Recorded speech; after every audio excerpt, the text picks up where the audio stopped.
Welcome to Mission First, the podcast dedicated to asking mission-related questions to senior leaders of the federal and local governments.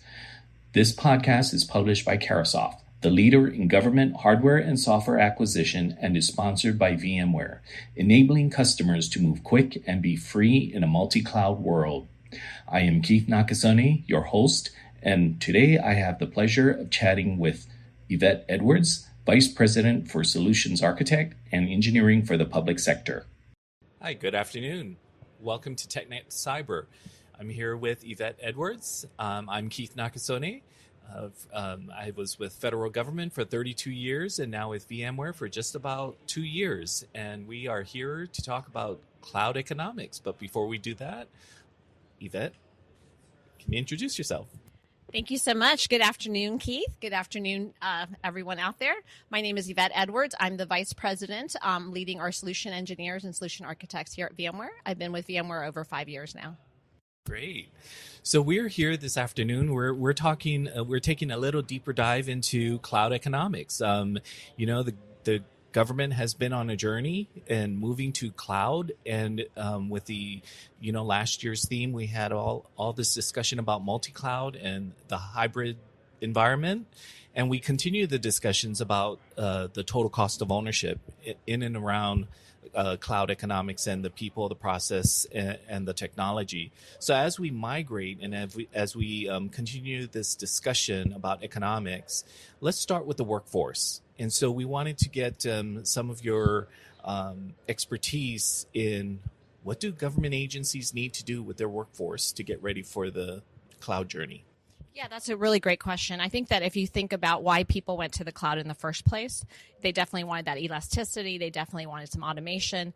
But as far as the technology was concerned, they really wanted to make sure that it was the same technology they had before. If they're able to have that hybridity and make sure that, they are using a VMware cloud that is the same, whether it's on-prem or, in one of the hyperscalers, then you actually can realize some of that value because you truly have the same technology and the same teams versus if you're trying to go to different clouds, as you all know, you can create quite a bit of sprawl, quite a bit of silos, and then people are learning new tools, and then that may not be so economically valuable. That's a good point about the reskilling of the workforce, right? So when we talk about, some of the subject matter experts built in silos, right? Just they know one cloud environments well, but do they know enough to move towards that multi-cloud or hybrid cloud environment? So as the government thinks about reskilling the workforce, what do you think are some of the key things that they need to concentrate on during their cloud journey? Yeah, I think that the reason that it's really important to understand what your destination is. So customers need to understand what that outcome is and why they're going to the cloud, and try to avoid, because if it truly is for cloud economics, it truly is to reduce some operating costs, to increase efficiencies. They need to be wary of situations where they are retooling the workforce, because that, of course, can reduce your time to market, can reduce your time to actually realize some of these goals. So I think that customers and the agencies we talk to, they really truly, when they look at different tool sets and different cloud providers, one of the reasons that they're sticking with the VMware cloud is because they get that consistency and they get that economy of scale.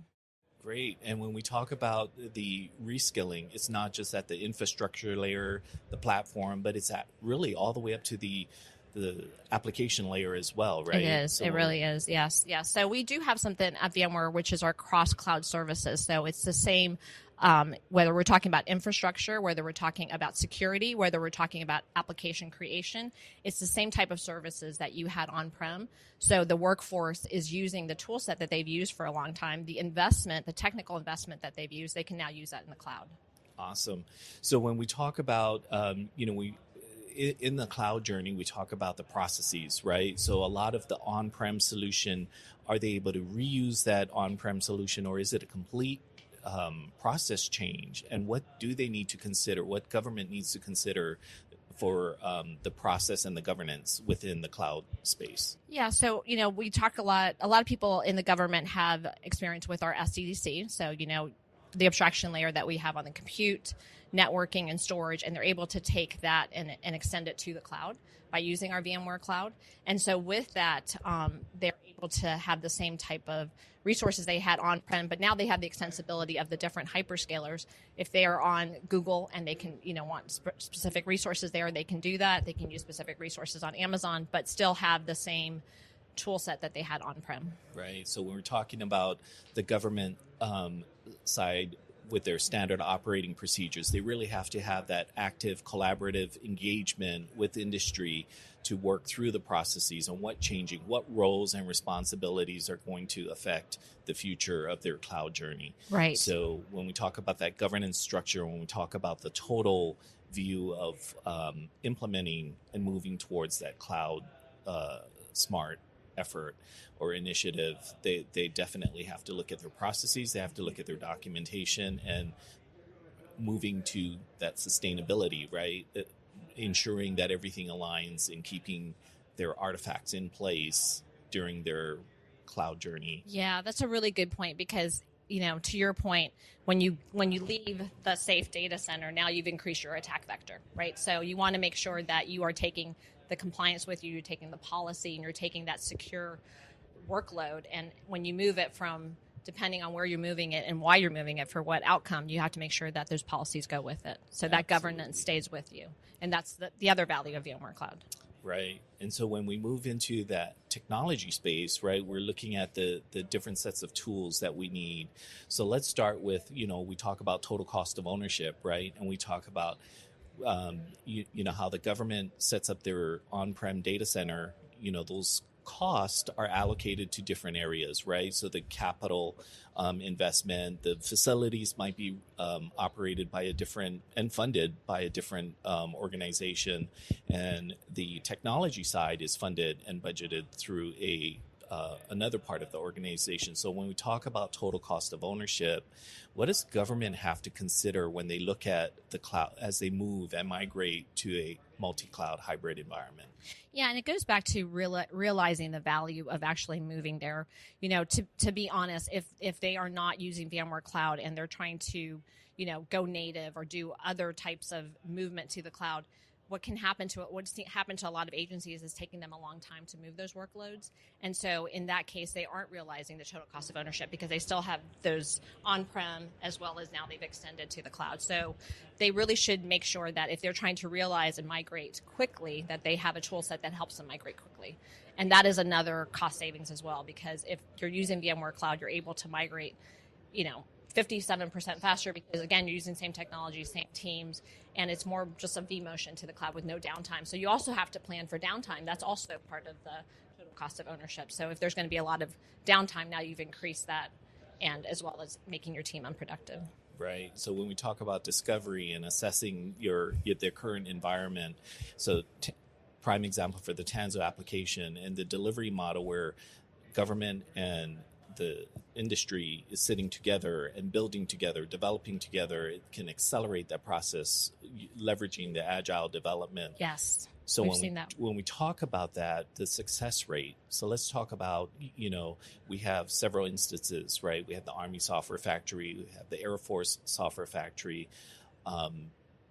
Let's talk about some of those successes that have been gained and where they saw some efficiencies from a time and from a cost perspective. Yeah, it truly is, the government agencies sitting with industry doing world-class execution of building these applications. And it's also just making sure that you have a secure supply chain, right? So the app is built secure from the beginning and it's implemented securely. And so when we talk about security is a big topic right now. I mean, this whole conference is focused on, ensuring that we do have a secure supply chain and we do have cybersecurity in the thought of building and developing. So as we look at our product offerings and as we continue on with this effort of ensuring that we follow the standards, controls, et cetera, and move to the FedRAMP high as well as the DoD impact level 5 and 6.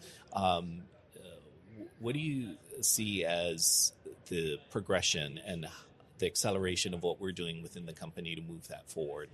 Yeah, VMware has been very, very intentional in leaning in and making sure that we provide the products that our agencies are desiring, that we're making sure that we even have a tenet where we want to start our product development, even new products at least FedRAMP High, and then progress from there. So if we can get it to 80% of where this is all built-in security, that's sort of where we're leaning into. But we have had great success in FedRAMP High as well as IL5, and we're working on getting to those other impact levels. So it is work in progress, but we definitely have that intentionality. So, we talk about the journey, and, sometimes when we get into this discussion about the people, the process, and the technology, we see some of the themes that are coming out, and from what can we do to help, and how can we help government agencies move forward and be more responsive to their mission requirements. What are some of the tips or some of the things that we can do to help government to accelerate their migration to the cloud? Yeah, I think it really helps with understanding the mission, understanding what those outcomes are, and the agencies, the government, are very similar than private industry. They are moving to the cloud or on a cloud journey for specific reasons, so it's helping them realize those goals as fast as they can. The more that they delay, or the more that those workloads that they need to move or modernize aren't happening, that total cost of ownership continues to grow. So we really want to help them make an impact and truly realize those operational efficiencies that they want. So it's leaning in with them, understanding their outcome, building a future state, and helping them get from that current state to the future state, helping them with milestones that are attainable, as well as some aspirational ones are great too. But we want to make sure that we're on the journey with them to attain those milestones. Absolutely. Thanks for this discussion. This is really great. We do have some reports and some analyst reports that have been created that talks about our cloud solution and the cloud economics that are going to be available, and we will provide you those links as well. But Yvette, thank you for having this discussion with me, and thank you for your time. Thank you all. Thank you so much for being on our podcast today. And for all of our listeners, don't forget to tune in to the next episode of Mission First.